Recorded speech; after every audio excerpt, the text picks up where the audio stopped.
Finally आप सभी आंगनबाड़ी सेविकाओं और सहायिकाओं सभी का इस नए यूट्यूब चैनल पर एक नई और इन्फॉर्मेटिव जानकारी के साथ मैं फिर से स्वागत करता हूं।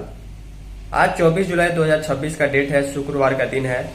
आज के लिए बिहार आंगनबाड़ी सेविका सहायिका उनके मानदेय भुगतान, पोषाहार वितरण, THR का अमाउंट, इसके अलावा मोबाइल खरीद के संबंध में कोई जानकारी, पोषण ट्रैकर ऐप पर कोई अपडेट, किसी प्रकार का धरना प्रदर्शन, इसके रिलेटेड आज की जो खबर है वो मैं आपको आगे दिखाऊं। उसके पहले मैं आपको ब्रीफिंग दे देता हूं कि खबर में क्या देखने को मिलेगी। कल 23 जुलाई को दिन गुरुवार को बिहार के कुछ जिलों में, कुछ परियोजनाओं में आंगनबाड़ी सेविकाओं सहायिकाओं का धरना प्रदर्शन था। हालांकि एक आध जिलों में पूरी तरीके से आंगनबाड़ी केंद्र बंद किए गए थे और जिला स्तर पर धरना दिया गया था। देखिए, अच्छी बात है, धरना देना चाहिए, अपनी मांगों को लेकर खुद लड़ाई लड़नी होगी। लेकिन अगर पूरे बिहार के 38 जिलों के 544 परियोजनाओं के 1,12,000 सेविकाओं सहायिकाओं के साथ अगर मिलकर एक काम नहीं होता है, सिर्फ कुछ परियोजनाओं कुछ जिलों में होता है, तो इसका प्रभाव देखने को नहीं मिलेगा और कोई भी दबाव सरकार पर नहीं बनेगा।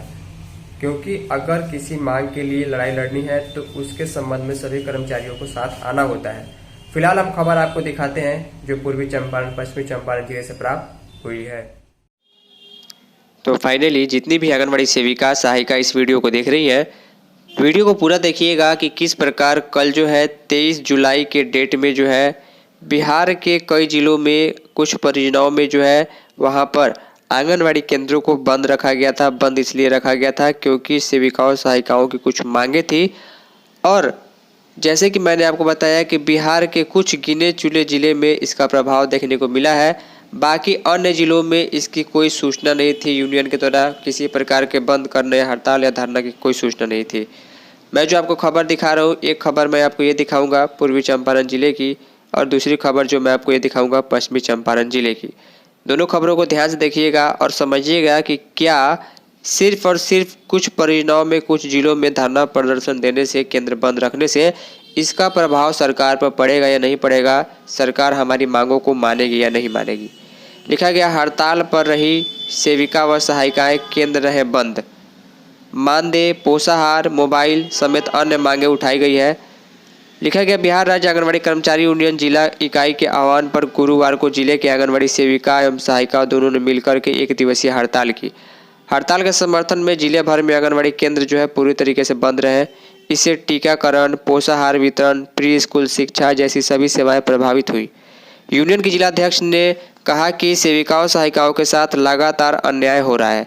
कई बार आवेदन और ज्ञापन देने के बावजूद समस्याओं का समाधान नहीं किया गया, जिसके विरोध में हड़ताल की गई। उन्होंने चेतावनी दी कि यदि सरकार मांग जल्दी पूरा नहीं करेगी तो आंदोलन को और तेज किया जाएगा। देखिए, सिर्फ और सिर्फ एक आध जिलों में ये मांग करने से और धरना प्रदर्शन करने से कोई ज़्यादा दबाव जो है सरकार पर नहीं पड़ने जा रहा है।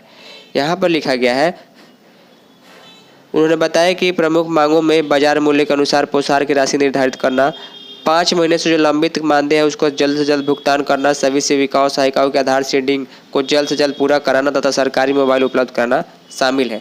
जितनी भी मांग है उस सभी मांगों से मैं सहमत हूँ। उन मांगों को सरकार को मानना जरूर चाहिए। उनका कहना है कि निजी मोबाइल से फेस कैप्चर करने में लगातार तकनीकी परेशानी आ रही है। यूनियन ने आरोप लगाया कि जून माह की पोषाहार राशि जो है जुलाई में जारी की गई, जबकि लाभार्थी को फेस कैप्चर पहले ही करा लिया गया। तो ये तो हमेशा से पिछले 3 महीने से होता आ रहा है कि FRS उस महीने का उसी महीने हो जा रहा है, लेकिन राशन का वितरण अगले महीने हो रहा है। इसी के संबंध में पश्चिमी चंपारण जिले से भी हमें खबर प्राप्त हुई है। लिखा गया, 13 सूत्री मांगों को लेकर आंगनबाड़ी सेविकाओं सहायिकाओं का प्रदर्शन।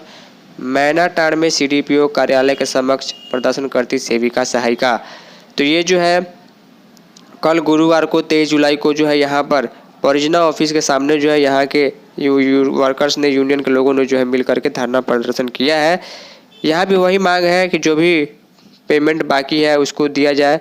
इसके अलावा मानदेय वृद्धि, मानदेय भुगतान, इसके अलावा नया मोबाइल फ़ोन, रिटायरमेंट के बाद का पैसा, साथ ही 26,000 रुपये प्रति महीने मानदेय करने के लिए जो है ये मांग की गई, धरना किया गया। देखिए, 26,000 रुपये, ये जो है एक तरीके से सपना होगा। अगर सरकार जो है सेविकाओं का मानदेय बढ़ाकर 15,000 भी कर देती है तो ये भी बहुत बहुत बड़ी बात होगी। लेकिन फिर भी यहाँ पर ज़रूरत से ज़्यादा की मांग की गई है 26,000 रुपये। शायद मुझे लगता है कि ये जो है फ़िलहाल में तो आने वाले 5 वर्षों में तो पूरा नहीं होने वाला है। लिखा गया कि जो भी पेमेंट बाकी है एक मुश्त भुगतान किया जाए, मांग पूरा नहीं होने पर आंदोलन को और तेज किया जाएगा। अच्छी बात है, आंदोलन किया जाएगा, आंदोलन को तेज किया जाएगा और यहाँ पर इसका प्रभाव सरकार पर पड़ेगा। लेकिन प्रभाव तभी पड़ेगा जब एकता और एकजुटता से सभी जगह इसका जो है आह्वान किया जाए। बिहार में 38 ज़िले हैं और 38 ज़िलों में जो है 544 बाल विकास परियोजना है और इन परियोजनाओं में जो है 1,14,000 के लगभग में जो है आंगनवाड़ी केंद्र चलते हैं। 1,14,000 सेविका और लगभग 1,08,000 के आसपास सहायिका है। 2.25 लाख के आसपास टोटल कार्यकर्ता है और इतना बड़ा क्षेत्र है बिहार और इतना ज़्यादा परियोजना है। अगर सभी जगहों से सेविका उतर जाती है, रोड पर पटना जाती है या फिर व्यापक स्तर पर धरना प्रदर्शन होता है, ठीक वैसे ही जैसे कि 2024 के अंत में 2025 के शुरुआत में विधानसभा चुनाव के वर्ष में किया गया था, तो उसका प्रभाव देखने को मिला। हालांकि काफ़ी कम मानदेय बढ़ा था, लेकिन फिर भी उसका प्रभाव देखने को मिला था। तब जगह कुछ प्रभाव होगा, अन्यथा इस प्रकार करने से कोई प्रभाव नहीं पड़ने वाला है, इसकी गारंटी मेरे पास है। उम्मीद करूँगा आप लोग चीज़ समझ पाए होंगे। इस वीडियो में इतना ही। धन्यवाद।